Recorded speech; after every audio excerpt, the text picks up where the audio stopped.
দেখো, নবম শ্রেণীর শিক্ষার্থী বন্ধুরা, একটা ভূগোলের প্রশ্নপত্র নিয়ে তোমাদের সামনে হাজির হয়েছি। প্রথম পর্যায়ক্রমিক মূল্যায়ন ভূগোলের প্রশ্নপত্র 2026-এর।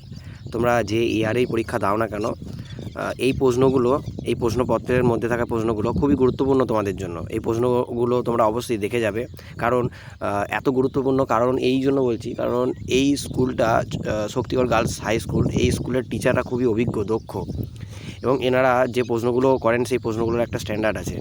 তো আমি বলবো যে এই প্রশ্নগুলো খুবই গুরুত্বপূর্ণ। যেমন বিশেষত এই যে 3-এর দাগে, মানে 3 নম্বরের প্রশ্ন আর 5 নম্বরের যে বড় প্রশ্নগুলো আছে না, এইগুলো দেখবে তোমাদের পরীক্ষায়, তোমরা যে স্কুল থেকেই পরীক্ষা দাও না কেন, পরীক্ষায় তোমাদের দেখবে এই প্রশ্নগুলোর ভিতর থেকেই প্রশ্ন আসবে, এর বাইরে আসবে না।